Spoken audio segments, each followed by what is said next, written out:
Howdy everybody, how y'all doing? Welcome to my off-the-couch review of the Radioactive Wiz. Or as all of you out there have been calling it, Amazon's Fallout. Right, and I know I don't really do a lot of movie reviews or TV show reviews because, well, I'm a puppet. I'm here to parody pop culture, politics, and all that stuff, instead of giving you the one-to-one ratio that we're all tired of seeing in entertainment. And guess what? I hope you're not disappointed, because that's exactly what I want to do today. I mean, what I've always done. I'm not going to change for you or anybody else, because I'm a punk and I do what I want. So without further ado, let's talk about the deconstruction of the Wizard of Oz. That's right. So, I've seen a few of the episode reviews, and I waited to make sure that I had watched the episode before I saw somebody else's review, because I wanted to have a chance to give my own opinion, right? Because if somebody doesn't like it, that's awesome for them, but I don't want that to, affect my understanding of the show, because being that the casual gamer that I am, I tried about 20 to 30 minutes of Fallout 4. I got it used a few years ago. It was the Game of the Year edition for Xbox One S, and I went to some town hall or library. I got part of an armor. I saw some workbenches, and I said I don't play video games just to craft things, and I was done. Right? So a lot of the lore about these games and learning about what was beloved, not beloved, what was by Bethesda and not by Bethesda, I've learned since through other friends who love the franchise, right? And we'll get to that later. But for now, I kind of want to go into why I think this is basically the Wizard of Oz trope just all over again. And it's really nothing new, and we shouldn't get too upset about it, or too excited. It's again doing stories that we know in a new format or setting. Okay, so hear me out, right? You've got Dorothy, the main character, who is played by a Kimmy Schmidt type mole woman who's lived in a bunker, or a vault in this context, all her life. She wasn't kidnapped, but she was born into it for, obvious reasons in the context of the show. But she has a deadly do-right attitude, which we'll come back to that later. A golden rule sort of unbreakable spirit, and like I said, it's Kimmy Schmidt all over again, but in a toxic wasteland, right? And then, now here's where the starts to do some fun things with the lore, right? You got this guy in this Brotherhood mobile armor, right? We saw him in the preview, but when we see him in the show, he's a bit cowardly, and there's some suspicion that he did a very cowardly thing just to get ahead, instead of standing up with courage and pride. And that's right, the first misdirect is our cowardly lion. It looks like the Tin Man, but you know what? He's still somebody who's trying to find his courage. And honestly, I hate to say it, but the way his character's introduced reminds me a lot of Finn from that old trilogy of Star Wars that nobody wants to talk about once Disney took over, right? So there's parallels there that make me sad, but like I said, we have the cowardly lion trying to find his courage dressed up as the Tin Man. So that leaves our other companion, the Straw Man, right? But I'm gonna call him the Straw Hat Man, the Scarecrow, because, well, he might have a decomposing heart as a ghoul, but he really needs that stuff in those vials to live, right?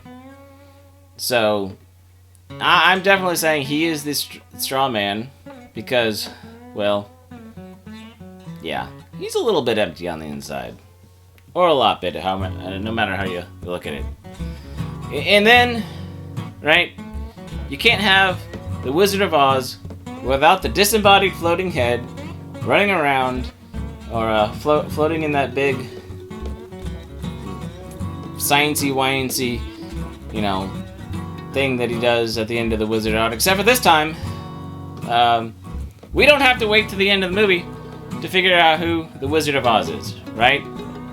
At the beginning of the show, we learn pretty quickly who gets to become the disembodied head, right? And that is played by none other than Ben, right? And I hope the reference is not lost on you, right? He kind of plays a similar scientist, disconnected, disenfranchised sort of person, right? And typecast, but he was only there for so long, so it only matters so much. I get it. Using existing and common tropes to help us understand the world that you're trying to build, which is why I see this as a Wizard of Oz. Oh, and I also forgot to mention, our Straw Hat Man is played by somebody who resembles Red Skull. Right there, you go. That is our main cast. Now, I will say some honorable mentions is the father of our Kimmy Schmidt character in the bunker. He kind of reminds me of a cross between Christopher Walken and Brendan Fraser.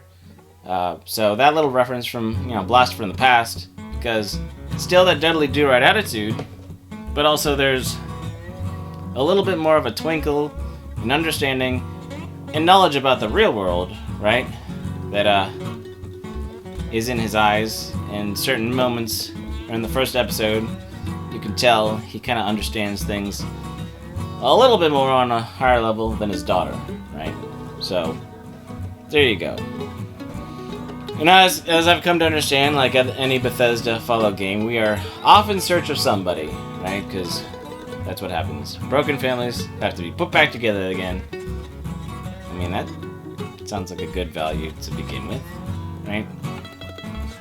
Now, I don't know a lot about the Bethesda lore. All I know is that 1 and 2 in New Vegas seem to be retconned or completely ejected from the lore now in the show, and people from Bethesda are saying that this TV show is now canon, which to me is a pretty, not even backhanded way, just a way to say, once again, all the people who made this franchise so beloved, and all the building blocks that they had to step on to create their versions of Fallout seem to, they want to move along and pretend like it didn't happen, right? Which at this point is just par for the course when it comes to entertainment and trying to prove that you can do better than the other guy and pretend like you pulled yourself up by your own bootstraps and that nobody ever helped you, yada yada yada. It gets old, whatever. And I'm not gonna yell about it, we're all pretty familiar with that whole trope. But the last thing I want to address is the fact that there's some people out there who have made reviews and, well, they're pretty disconnected and disenfranchised with Amazon and some of these other big studios like Disney. And, well, the list goes on and on about what we've seen put out, the consistency of movies and shows, the bait and switch, all that jazz. Not going to go into it, but let's just say Amazon with this series has a lot more to prove than, say, Netflix, who has done a really good job with Yu Yu Hakusho and One Piece, right? Very, very much honoring the lore, right? So there's a lot of people with heavy hearts, hoping for something good, but ready for the worst. And to all those people's credit out there, I'm gonna say the very first scene of this TV show just got a lot of people upset because there seems like there's this girl who can do nothing wrong, deadly do right, golden rule, a list of all her accolades. Now, I understand that in context, this is her giving her resume of why she is good marriage proposal and marriage material, So, she's not going to really talk about all the negative, and from her vault, well, that's not how they were taught to live, so leave it to Beaver, right? It makes sense in context, but you don't understand that context till a little later in the show, and I'm gonna go on a limb here and say this is more like the She-Hulkies, you know, where this one gets the award for rage baiting the viewer right off the bat, kind of giving them fodder to get upset with, just the way that I would say that the writers and showrunners and writers' room for She-Hulk, you know, after they basically made fun of and attacked all the YouTubers and all that stuff, said, "Ha, we just did that to make you mad and on purpose, and yeah, we won," except for they sacrificed the value of their show just to prove why they were better than YouTubers, right? I don't get it, but that's how I call it, because that's how I see it. So yeah, so I want to give some of these guys a pass who got a little bit upset, you know, initially, because if they're willing to stick it out and see if the show gets better, or see if, you know, there's more complexity to the characters, and aren't just gonna sit there, you know, yelling at the screen and saying, "Get off my lawn," right? "Get out of my vault," then you know, I have a lot of respect for them. So, well, like I said, it's not really a review of the show. It's just my puppet parodies, once again, telling you how I see this show. And I'm excited to see where this Radioactive Wiz takes us, and see how much more they do to deconstruct, decompose the Wizard of Oz. And hey, if it's only an 8-episode half-life, I mean, it wasn't too far from degradation anyway.